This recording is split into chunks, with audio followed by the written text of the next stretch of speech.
Assalamualaikum teman-teman, kali ini kita akan membahas subtes literasi bahasa Inggris part 4.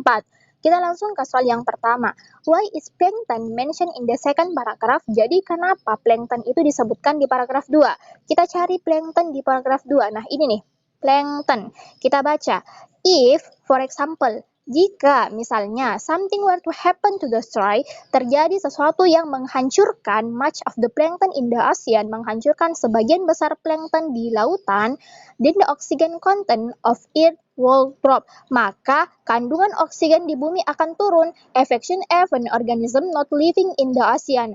Bahkan organisme yang tidak hidup di lautan pun akan turun. Such a change will probably lead. Nah, perubahan seperti itu kemungkinan akan a mass extinction, kemungkinan akan menyebabkan mass extinction. Mass extinction ini artinya kepunahan massal. Nah, kita sudah ketahui nih bahwa jika terjadi sesuatu hal yang bisa menghancurkan sebagian besar plankton di lautan, maka akan terjadi hal-hal lainnya seperti apa? Seperti kandungan oksigen di bumi akan turun, kemudian organisme yang tidak hidup di lautan pun akan turun, bahkan lebih parahnya lagi itu bisa menyebabkan mass extinction atau kepunahan massal. Artinya ini menyebabkan saling keterhubungan atau keterkaitan antara plankton dengan peristiwa-peristiwa lainnya. Berarti kita bisa lihat nih opsi-opsinya. Opsi yang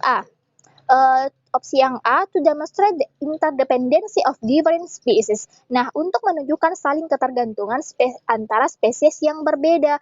Nah, ini nih bisa. Kenapa? Memang plankton itu disebutkan untuk menunjukkan saling ketergantungan antara spesies, di mana apabila terjadi sesuatu hal yang bisa menghancurkan plankton di lautan, maka terjadi hal-hal lainnya seperti kandungan oksigen di bumi yang akan turun, kemudian organisme di laut pun akan turun, bahkan bisa menyebabkan kepunahan massal. Artinya ini menunjukkan saling ketergantungan antara spesies yang berbeda. Berarti jawabannya bisa saja di opsi yang A. Tapi kita simpan dulu, kita lihat opsi-opsi yang lainnya. Opsi yang B, to emphasize the importance of food resources in preventing mass extinction. Untuk menekankan pentingnya sumber daya pangan dalam mencegah kepunahan massal. Kita tidak membahas terkait dengan sumber daya pangan, berarti bukan opsi yang B. Opsi yang C, to analogize the total of plankton in the ocean and living organism in the land. Untuk menganalogikan jumlah plankton di lautan dan organisme yang hidup di darat. Kita tidak mengalihkan tentang plankton di ocean dan organisme hidup di darat. Kita tidak membahas terkait ini ya, berarti bukan opsi yang C. Opsi yang D, to illustrate a comparison between organisms that live on the land and those that live in the ocean. Untuk mengilustrasikan atau untuk menggambarkan perbandingan antara organisme yang hidup di darat dan organisme yang hidup di lautan. Nah, ini juga kita tidak membahas terkait dengan perbandingan kedua hal tersebut. Berarti bukan opsi yang D. Opsi yang E, to point out the certain species could never become extinct. Untuk menunjukkan bahwa spesies tertentu tidak akan pernah punah. Ini juga tidak berarti sudah tepat ya. Untuk soal nomor 25 yang paling tepat adalah opsi yang A, yaitu to demonstrate the interdependency of different species, untuk menunjukkan ketergantungan antara spesies yang berbeda. Next, lanjut ke soal nomor 26. Which of the following is not mentioned in paragraph 1 as resulting from rapid ecological change? Nah, manakah dari berikut ini yang not atau yang tidak disebutkan pada paragraf 1 sebagai akibat dari perubahan ekologi yang cepat? Oke, jadi kita diminta untuk mencari mana sih pernyataan yang tidak merupakan akibat dari perubahan ekologi yang cepat. Kita cari nih, mana sih kalimatnya di paragraf 1 ya. Nah, ini nih. Rapid ecological change may render an environment hostile to a species. Jadi, perubahan ekologi yang cepat dapat menyebabkan lingkungan itu tidak bersahabat bagi suatu spesies. Lanjut, for example, misalnya atau contohnya, temperature may change and a species may not be able to adapt. Perubahan suhu dan spesies mungkin tidak dapat beradaptasi.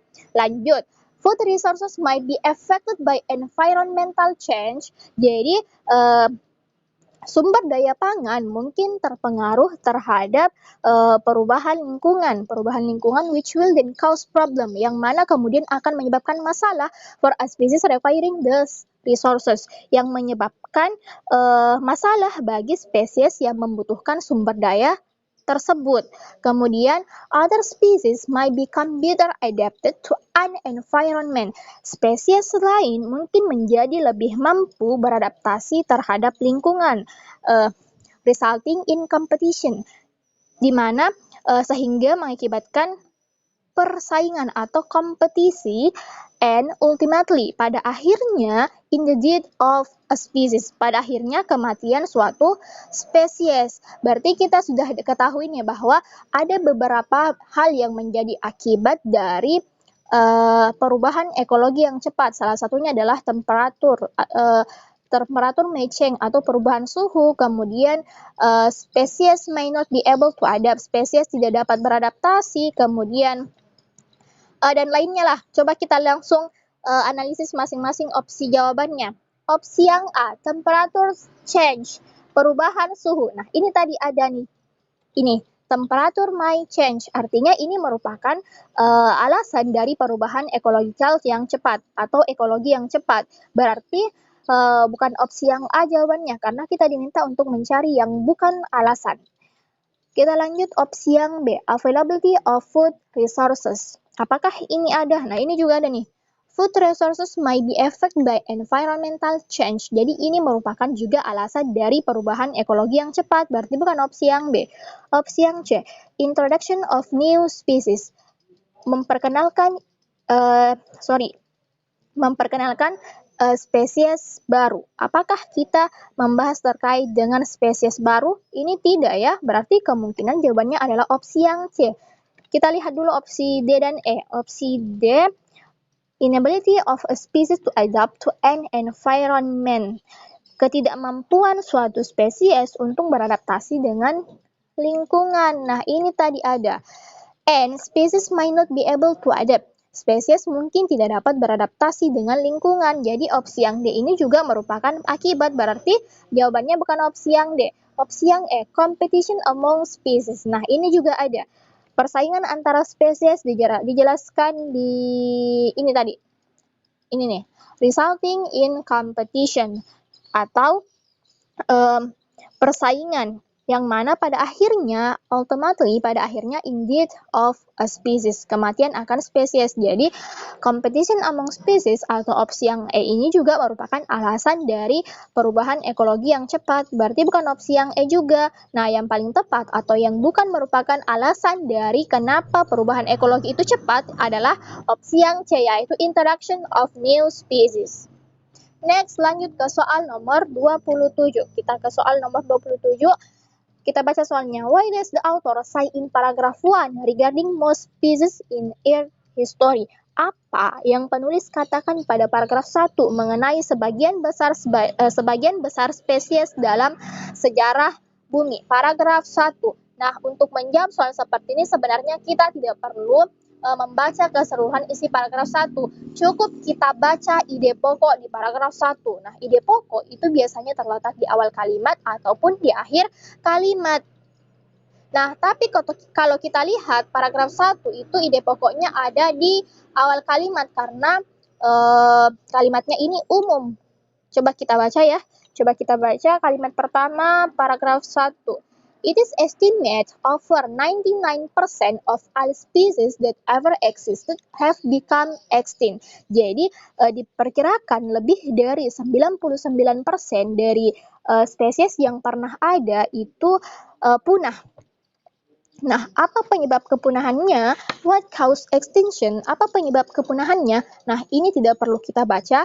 Nah, dari sini saja apa penyebabnya? Dari sini saja kita ketahui bahwa kalimat pertama ini merupakan kalimat utama atau ide pokoknya. Kenapa? Diperkuat dengan kata what caused extinction atau apa penyebab dari kepunahan. Nah, apa penyebab dari kepunahan ini kan merupakan penjelasan dari kalimat umum di paragraf 1 tadi, yaitu terkait dengan hampir 99% punah. Nah, apa penyebab kepunahannya? Nah, otomatis setelah kalimat ini pasti akan dijelaskan terkait dengan penyebab-penyebab kepunahannya. Artinya itu merupakan kalimat penjelas dari kalimat utama. Kalimat utama tadi adalah paragraf 1. Kalimat utama itu hampir sama ya dengan ide pokok. Jadi, otomatis dari kalimat utama atau ide pokok di paragraf 1 ini kita bisa langsung analisis masing-masing opsi jawabannya tanpa kita baca keseluruhan isi teks atau keseluruhan isi paragraf 1. Kita bisa langsung lihat opsi jawabannya. Opsi yang A, they have remained basically unchanged from their original forms. Pada dasarnya mereka tetap tidak berubah dari bentuk aslinya. Tidak berubah dari bentuk aslinya ini tidak ya. Kita tidak membahas terkait dengan hal itu. Opsi yang B, they have been able to adapt to ecological change. Mereka telah mampu beradaptasi terhadap perubahan ekologi. Ini juga tidak. Opsi yang B, they have caused rapid change in the environment. Mereka telah menyebabkan perubahan cepat pada lingkungan. Ini juga tidak. Opsi yang D, they may not be affected by food resources. Mereka mungkin tidak terpengaruh oleh sumber makanan. Ini juga tidak. Opsi yang E, they are no longer in existence. Mereka sudah tidak ada lagi. Mereka sudah tidak ada lagi dalam artian punah. Nah, ini sesuai dengan kalimat utama atau ide pokok yang kita dapatkan tadi bahwa hampir 99% dari spesies yang pernah ada itu telah punah. Dalam artian kalau punah itu sudah tidak ada lagi. Berarti yang paling tepat adalah opsi yang E, they are no longer in existence, atau mereka sudah tidak ada lagi dalam artian sudah punah. Next, kita lanjut ke soal nomor 28. The word demise in the second paragraph discusses in meaning to. Nah, kata demise pada paragraf kedua itu maknanya mendekati dengan apa? Nah, berkali-kali saya jelaskan bahwa untuk menjawab soal seperti ini kita tidak perlu membaca kalimatnya di second paragraph atau di paragraf 2. Cukup kita ketahui apa arti dari kata demise dan kita lihat masing-masing opsi jawabannya mana opsi yang paling mendekati dengan kata demise. Nah, tapi biasanya itu ada beberapa opsi yang mengecoh. Opsi yang mengecoh itu dalam artian ada beberapa opsi yang maknanya mirip. Contohlah, taruhlah opsi A dan B itu maknanya mirip dengan kata demise. Nah, otomatis kita harus baca kalimatnya di second paragraph atau di paragraf kedua untuk kita lihat sesuaikan dengan konteks kalimatnya. Jadi, setelah kita baca kalimatnya dan kita ketahui konteks kalimatnya itu merujuk pada hal apa, maka kita bisa lihat antara opsi A dan B mana yang paling tepat atau mana maknanya yang paling mendekati dengan kata demise. Nah, tapi kita lihat dulu nih. Apakah opsi A, B, C, dan E ini ada opsi yang mengecoh? Kalau ada, berarti kita baca kalimatnya. Tapi kalau tidak ada, kita bisa langsung ambil dan tentukan mana jawaban yang paling tepat atau mana jawaban yang paling mendekati dengan kata demise. Nah, kata demise ini artinya adalah punah. Berarti tinggal kita cari dari opsi A, B, C, D, dan E, mana opsi yang mendekati dengan kata punah. Opsi yang A, change. Change itu artinya perubahan, berarti bukan opsi yang A. Kalau kita lihat opsi yang B, recovery. Recovery ini artinya pemulihan, berarti ini juga tidak. Opsi yang C, help. Help itu bantuan, berarti bukan. Opsi yang D, death. Death itu artinya kematian. Nah, ini nih maknanya sama dengan kata demise. Kematian atau punah itu maknanya sama atau mirip, berarti kemungkinan jawabannya adalah opsi yang D. Coba kita lihat nih opsi yang E, survival. Survival itu artinya kelangsungan hidup. Nah, berarti bukan opsi yang E juga. Nah, di sini kalau kita lihat opsi A, B, C, D, dan E, tidak ada opsi yang mengecoh dalam artian hanya ada satu opsi yang paling mendekati maknanya dengan kata demise, yaitu opsi yang D. Berarti ini tidak perlu kita baca kalimatnya, kita bisa langsung tentukan bahwa jawaban yang paling tepat adalah opsi yang D, atau kematian, yang mana maknanya hampir mirip dengan demise atau punah. Oke, next kita ke soal nomor 30. Nah, kalau kita lihat ini teksnya berbeda dengan teks sebelumnya. Kita baca soalnya. This text mainly discusses about, jadi teks ini utamanya menjelaskan tentang apa. Pada intinya kita diminta untuk mencari apa sih yang dibahas dalam teks ini, apa sih inti yang dibahas dalam teks ini, atau apa sih pokok bahasan yang dibahas dalam teks ini. Nah, untuk menjawab soal seperti ini sebenarnya kita tidak perlu membaca keseluruhan isi teks. Ada dua trik yang teman-teman bisa lakukan. Yang pertama itu adalah kita cari ide pokok di masing-masing paragraf, lalu kita baca. Nah, ide pokok itu biasanya ada di awal kalimat atau di akhir kalimat setiap paragraf. Namun, jika tidak memungkinkan, maka teman-teman cukup baca kalimat pertama, paragraf pertama, dan kalimat terakhir, paragraf terakhir. Kenapa?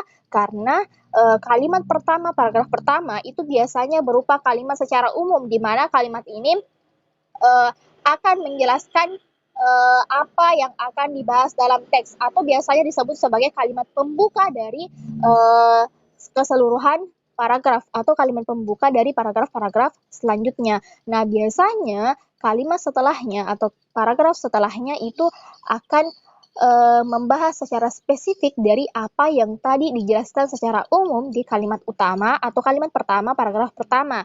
Nah, untuk kalimat terakhir, paragraf terakhir, itu biasanya berisi kalimat penutup atau simpulan dari keseluruhan apa yang telah dibahas dalam kalimat-kalimat sebelumnya atau paragraf-paragraf sebelumnya.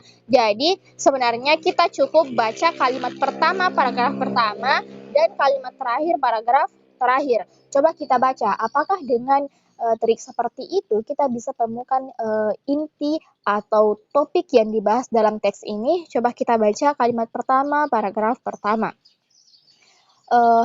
What effect does your personality have on your longevity? Jadi apa pengaruh kepribadian Anda terhadap umur panjang? Nah, dari sini kita lihat bahwa ini merupakan kalimat pembuka, di mana di kalimat-kalimat setelahnya, entah itu di kalimat kedua di paragraf 1 atau paragraf-paragraf selanjutnya, pasti akan membahas dari apa yang kita temukan di kalimat pertama, yaitu terkait dengan hubungan personality atau kepribadian dengan umur panjang atau your longevity. Nah, otomatis inti pokok yang dibahas dari teks ini pasti akan berkaitan dengan kepribadian dan umur panjang. Nah, untuk membuktikan, coba kita lihat paragraf terakhir, kalimat terakhir. Paragraf terakhir, kalimat terakhir. However, namun, the newspaper suggests that if you want long life, namun surat kabar tersebut menyarankan bahwa jika Anda ingin umur panjang, Anda ingin panjang umur, you should strive to be outgoing as possible.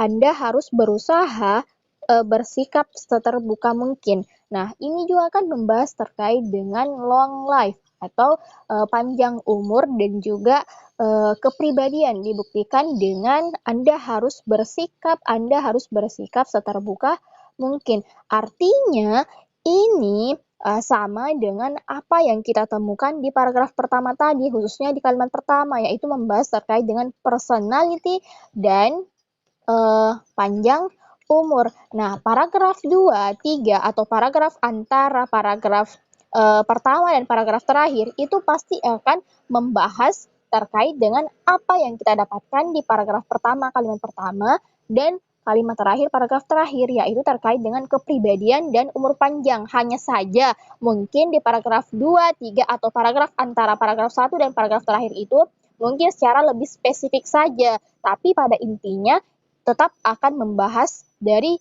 kepribadian dan panjang umur. Otomatis topik utama yang dibahas dari teks ini adalah personality dan longevity. Opsi yang A yaitu how personality related to longevity, atau bagaimana kepribadian berhubungan dengan umur panjang. Nah, ini sesuai dengan ide pokok yang kita temukan di kalimat pertama, paragraf pertama, dan kalimat terakhir, paragraf terakhir. Next, kita ke soal nomor 31. The passage says that long living women, jadi bacaan tersebut mengatakan bahwa wanita berumur panjang karena apa? Nah, ini bisa kita lihat di paragraf 2. Kita baca, the study show that those who live the longest are more outgoing. Jadi penelitian menunjukkan bahwa mereka yang hidup lebih lama atau umurnya lebih panjang itu adalah more active and less neurotic than other people.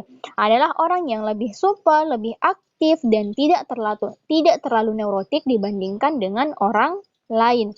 Nah, kita lanjut. Long living women, wanita yang berumur panjang, are also more likely to be empathic and cooperative than women with a normal lifespan. Jadi, wanita yang berumur panjang juga cenderung berempati dan kooperatif dibandingkan dengan wanita yang berumur normal. Oke, cukup sampai di sini kita bisa ketahui intinya bahwa wanita yang berumur panjang itu pada intinya ekstrovert. Kenapa? Karena dia lebih aktif, lebih lebih apa namanya, lebih supel dan tidak terlalu neurotik dibandingkan dengan orang lain. Dia juga memiliki sifat yang empati dan kooperatif atau artinya terbuka kepada orang lain. Nah, otomatis opsi jawabannya harus berkaitan dengan apa yang tadi kita baca. Kita lihat opsi yang A. Have fewer activities than other people. Memiliki aktivitas lebih sedikit dibandingkan orang lain. Justru ini salah ya. Justru long living woman atau wanita yang berumur panjang itu justru memiliki aktivitas yang lebih banyak dibandingkan dengan orang lain. Kenapa? Karena dia selalu terbuka dengan orang lain atau memiliki banyak teman. Karena dia ekstrovert, otomatis dia akan memiliki aktivitas yang lebih banyak dibandingkan dengan orang-orang pada umumnya. Berarti opsi yang A salah.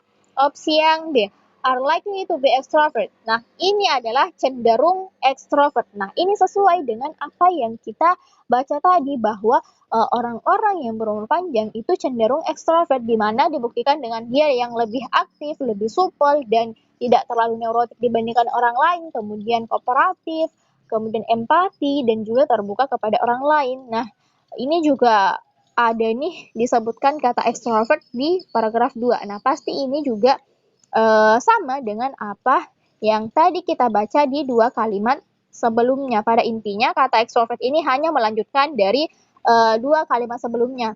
Jadi tidak perlu kita baca keseluruhan, asalkan kita sudah temukan intinya atau asalkan kita sudah temukan kata kuncinya, di mana pada intinya orang-orang yang berumur panjang atau wanita yang berumur panjang itu memiliki sifat yang ekstrovert atau terbuka dengan orang lain. Nah, berarti jawabannya adalah opsi yang B. Tapi coba kita lihat opsi-opsi yang lainnya terlebih dahulu. Opsi yang C. Have always wanted to live longer. Selalu ingin hidup lebih lama. Nah, opsi yang C ini bukan merupakan alasan. Kenapa? Karena wanita berumur panjang itu juga memang pasti selalu ingin hidup lebih lama. Tapi bukan hanya wanita yang berumur panjang. Wanita yang berumur pendek ataupun orang-orang itu pasti akan selalu ingin hidup lebih lama. Jadi artinya ini bukan merupakan alasan. Semua orang memang ingin hidup lebih lama, tapi ada beberapa alasan yang menyebabkan seseorang itu hidup lebih lama. Nah, salah satunya adalah extrovert. Tapi opsi yang C ini bukan merupakan alasan. Kita lihat opsi yang D. Are more discipline. Lebih disiplin. Nah, ini juga tidak menggambarkan inti dari kenapa wanita itu berumur panjang. Mungkin disiplin itu memang salah satu penyebabnya, salah satu alasannya, tapi ini tidak menggambarkan keseluruhannya. Nah, yang menggambarkan keseluruhan itu adalah extrovert atau terbuka dengan orang lain. Berarti opsi yang D ini juga sudah pasti salah. Kita lihat opsi yang E, succeeded in changing their personality, berhasil mengubah kepribadiannya. Nah, ini juga tidak berarti sudah tepat ya, bahwa soal nomor 31 yang paling tepat adalah opsi yang B. Kita lanjut ke soal nomor 32.